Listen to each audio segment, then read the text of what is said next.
Bienvenidos sean todos nuestros amigos. En el nombre de nuestro Abba Kadosh, Shalom Aleichem, paz sobre vosotros.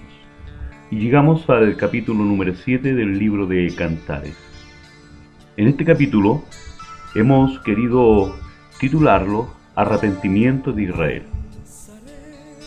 Dicen las naciones: 1. Cuán hermosos son tus pies en las sandalias, oh hija de príncipe. En Isaías, capítulo 52, versículo 7, cuán hermosos son sobre los montes los pies del que trae alegres nuevas, del que anuncia la paz, del que trae nuevas del bien, del que publica salvación, del que dice a Sión, tu Dios reina. Las naciones le están diciendo a Israel que son hermosos sus pies cuando anuncian salvación. En este capítulo veremos que la conversión está íntimamente ligada con el fruto, con compartirle a los demás, y veremos que si tú no estás compartiendo tu fe con los demás, quizás no has entendido lo que es la redención, porque la naturaleza fundamental de entender tu redención es compartir tu fe con los demás. Los contornos de tus muslos son como joyas, obra de mano de excelente maestro. Hay escritos en arameo que se llaman targum y ellos sugieren, abro comillas, que los contornos de tus muslos, cierro comillas, se refiere a lo que sale de tus muslos, que es la descendencia, lo que nace de ti. Es esto a lo que se refiere como joyas. Tu ombligo como una taza redonda que no le falta vino. A Jerusalén se le llama el ombligo del mundo. El ombligo viene a ser el cordón umbilical que alimenta al nuevo niño que está por nacer. Entonces, Israel como ombligo del mundo representa a quien nutre de la palabra a todo el mundo entero. Tu vientre como montón de trigo cercado de lirios. Esto es, a su vez, tú eres una fuente de alimento que nutre a todos los que están hambrientos. Tus dos pechos como gemelos de gacela. Los pechos representan la nutrición, al dar de comer a un bebé, y representan también a Moisés y a Aarón, quienes recibieron la ley de parte de Dios, su palabra, y la dieron a las demás naciones, cumpliendo con una responsabilidad que les fue encomendada. Aquí hay un aspecto muy interesante relacionado con la necesidad que tiene una mamá de darle de comer a su hijo. Cuando una mamá tiene un bebé, y si por alguna causa no le da de comer a ese bebé, es decir, no lo amamanta, la madre sufre muchos y fuertes dolores en sus pechos. Esta es una razón por la cual Dios te revela algo. No es para que lo retengas, porque si lo retienes, te hace daño. Vemos un aspecto fundamental por el cual Dios creó el universo y nos creó a nosotros. Porque Dios creó el universo con el único propósito de dar. Sí, de dar el amor que no puede existir si no hay alguien a quien amar. La esencia de Dios es dar todo el tiempo. Él nos hizo a su semejanza para que podamos alcanzar la máxima plenitud de nuestra vida, cuando vivimos con las mismas virtudes que Él vive, lo que significa que Él nos creó precisamente para lo mismo, es decir, para dar. Si tú no vives para dar, jamás vas a alcanzar el potencial para el cual Dios te creó. Hay 4 tipos de personas en este mundo. La primera, un tipo de persona que dice lo tuyo es mío y lo mío es mío. La característica de este tipo de personas es que quita a los demás, pero nunca da de lo suyo. El segundo tipo de persona es aquel que dice lo tuyo es tuyo y lo mío es mío. La característica de este tipo de personas es el egoísmo y el orgullo. Un tercer tipo de persona es aquel que dice lo tuyo es mío y lo mío es tuyo.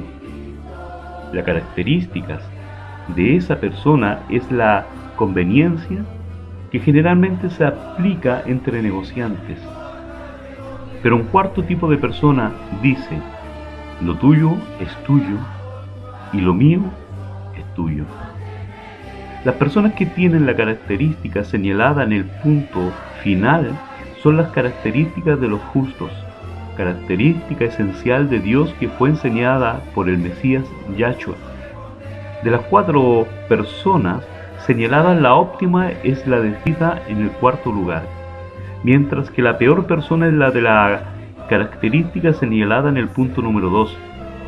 Ese tipo de personas es el tipo de persona que manifiesta una depravación de su humanidad, por tanto que va en contra de la naturaleza establecida por Dios. Esa es la razón por la cual el juicio de Dios va a venir. La Escritura dice que en los últimos tiempos la gente será amadora de sí misma. Una persona así es muy difícil que se le pueda decir que no está en lo correcto. No admite que se equivoca. La única manera en que tu vida va a tener propósito es cuando las vidas conforme a la categoría señalada en el punto número 4, es decir, conforme a las enseñanzas de Dios, que vivamos nuestras vidas. Lo mío es tuyo y lo tuyo es tuyo. Viviendo de esa manera encontraremos el verdadero gozo, y es ese el aspecto del amor de una madre hacia un hijo. Hay personas que dan lástima, otras personas pueden dar solo por sentirse bien, por obtener reconocimiento. Otras personas dan pero con la intención de recibir a cambio también. Pero la razón más sublime es por la que una madre da, y es porque necesita dar, porque si no das, te haces daño tú mismo. Esa es la única manera válida para dar, porque cuando piensas en dar por obligación, por conveniencia, etc., no vas a obtener el gozo.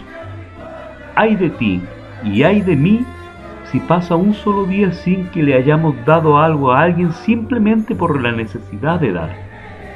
Dios nos creó con el propósito de dar, porque más bienaventurado es dar que recibir, porque fue exactamente lo que hizo Yahshua allí en el madero de la cruz. También él dijo: ninguno tiene mayor amor que este, que uno que ponga su vida por sus amigos. Tu cuello como torre de marfil. Una vez más, ya habíamos visto que se habla de un punto de referencia. Tu vida tiene que ser ese punto de referencia para los demás, esa torre alta, ese faro que ilumina el camino del caminante. Tus ojos como los estanques de Esbón junto a la puerta de Bat Rabaín.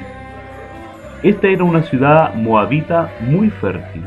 Los ojos también ya habíamos visto que tenían que ver con los guías, los maestros que guían al pueblo, los maestros, las escrituras, los patriarcas, los profetas, etc. Habla de que estos líderes habían de ser muy fructíferos en la enseñanza hacia el pueblo. Tu nariz como la torre del Líbano. Lo relacionado tiene que ver con la parte predominante de la cara. El aspecto más sobresaliente de ti es tu templo. El Líbano es una referencia al templo. Ese es el anhelo de Dios, que la gente quiera acudir a nosotros para buscar a Dios. Que mira hacia Damasco, tu cabeza encima de ti como el Carmelo. El monte Carmelo es muy notorio en la tierra de Israel y conocido por todos. Y el cabello de tu cabeza como la púrpura del rey suspendida en los corredores. Una vez más, en una de estas traducciones del arameo llamadas Targum, se explica que este verso 5 tiene que ver con el Mesías. La cabeza tiene que ver con el Mesías, los cabellos tienen que ver con los habitantes más indignos del pueblo, y sin embargo, estos son semejantes a la púrpura del rey. La palabra suspendida es atada. La palabra corredores es una traducción ambigua. Algunos dicen que es una especie de galería o mostrario. Si es así, lo que está diciendo es que tus habitantes más indignos son glorificados por un rey que está atado en una galería y que representa a la cabeza. Se entiende que Dios está redimiendo y glorificando a los más indignos al ser atado, expuesto en la cruz. Y una vez que lo vemos así, entonces podemos entender el verso siguiente. Qué hermosa eres y cuán suave, oh amor deleitoso. Una vez que hemos sido justificados por el Señor, nos ve hermosos, como si nunca hubiéramos pecado. Es así como el Señor ve a Israel, y es así como el Señor te mira a ti. Tu estatura es semejante a la palmera, y tus pechos a los racimos. Una vez más, cuando hemos sido justificados, Dios nos ve semejante a la palmera. Una de las características de la palmera es que lo mismo que crece para arriba, crece para abajo. Por eso podemos ver en los huracanes que las palmeras se doblan pero no se caen. Esto quiere decir que por la justificación del Mesías, nada nos puede doblegar. Yo dije, subiré a la palmera. Esto es, seré glorificado por la palmera, porque la raíz que sostiene a su pueblo es el mismo Señor. Por eso, aunque su pueblo es infiel, el Señor permanece fiel, y nada va a poder apagar el amor de Dios por su pueblo. Asiré sus ramas. Deja que tus pechos sean como racimos de vid, y el olor de tu boca como de manzana, y tu paladar como el buen vino. Lo que está diciendo aquí el Señor es que nosotros vamos a glorificarle cuando nosotros demos frutos, cuando alimentemos y nutramos a los demás, cuando el fruto que salga de nuestra boca, de nuestro carácter y sea agradable, ahí voy a ser glorificado, dice el Señor. El paladar como el buen vino quiere decir que nuestra boca, nuestros labios, todo el tiempo deben estar llenos de la palabra del Señor. A continuación, Israel contesta, que se entra mi amado suavemente y hace hablar los labios de los viejos. Israel contesta que va a ser así y que los viejos que son los patriarcas, Abraham, Isaac y Jacob, estarán orgullosos de la fe de sus descendientes. En el siguiente verso Israel les dice a las naciones una vez más, yo soy de mi amado, y conmigo tiene su contentamiento. Estas fueron las mismas palabras que expresó el Señor en relación a Yahshua, cuando bajó al río Jordán y era bautizado por Juan. Se oyó una voz del cielo decir, este es mi Hijo amado, en quien tengo complacencia. Israel le está diciendo a las naciones que ella es de su amado y que su amado tiene su contamiento en ella. Y a partir del verso 11, Israel le dice a Dios lo siguiente, ven, oh amado mío, salgamos al campo. En la parábola del tesoro escondido en el campo, Yahshua dijo que el campo es el mundo. Moremos en las aldeas. El arrepentimiento implica lo siguiente, Señor, ven, estoy listo para brillar para ti. Estoy listo para hacer lo que tú originalmente me llamaste a hacer. Un reino de sacerdotes, una nación santa con el propósito de alumbrar a las naciones. El arrepentimiento implica estar listos para hacerlo y para dar frutos. Levantémonos de mañana a las viñas, veamos si brotan las vides, si están en cierne, si han florecido los granados. Allí te daré mis amores. En esto se muestra que amamos a Dios, cuando amamos a sus hijos y guardamos sus mandamientos. En esto mostramos que estamos arrepentidos, cuando queremos amar a Dios de todo nuestro corazón y estamos listos para dar frutos, para compartir nuestra fe.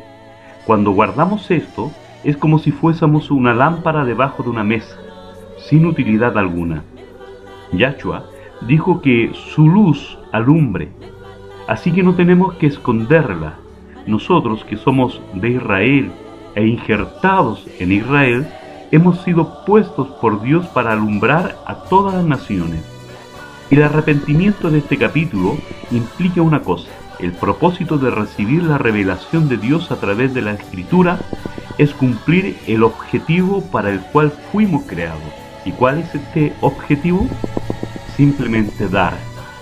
En el momento en que dejamos de dar, tu fe se empieza a echar a perder, te empiezas a llenar de orgullo, a ser legalista, te sientes mejor que los demás y sin tardar vendrán los problemas y las necesidades.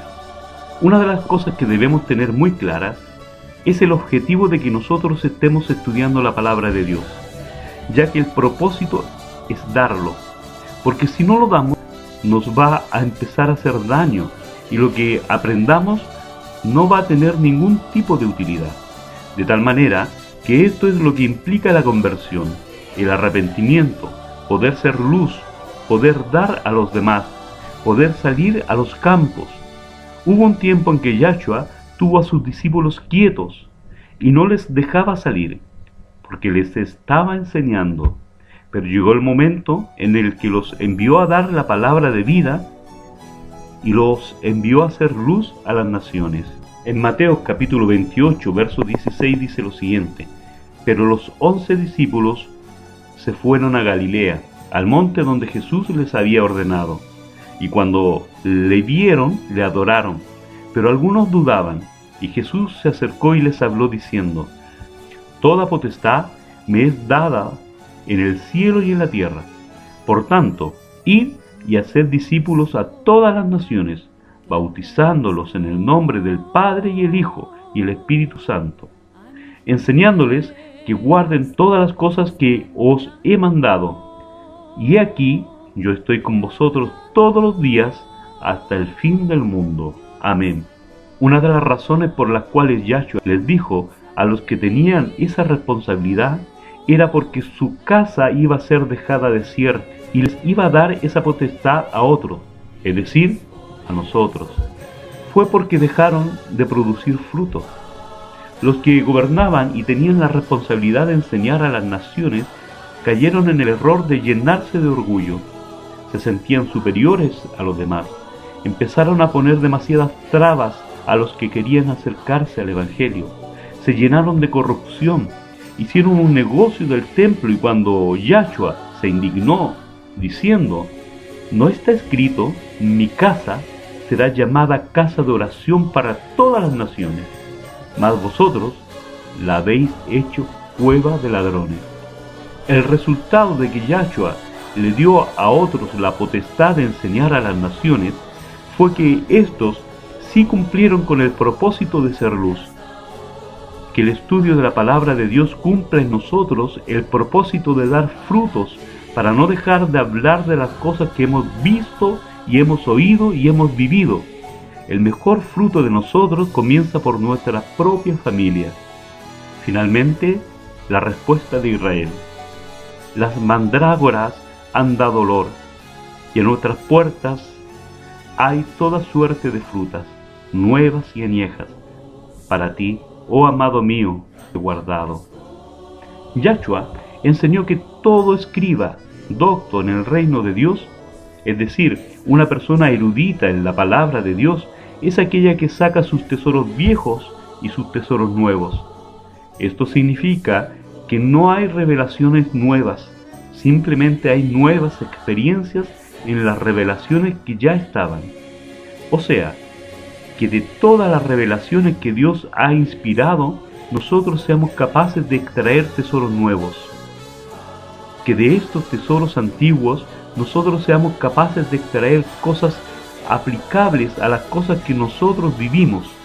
Cuando estudiamos las Escrituras entendemos que no debemos vivir como vivían en ese tiempo, por cuanto en las circunstancias son distintas, sino que apliquemos todos esos principios a la situación en la que vivimos y podamos extraer de ellas el tesoro de estas verdades y las apliquemos de la mejor manera a nuestras vidas diarias. Este es el fruto que le dice a su pueblo Israel que le va a dar su amado.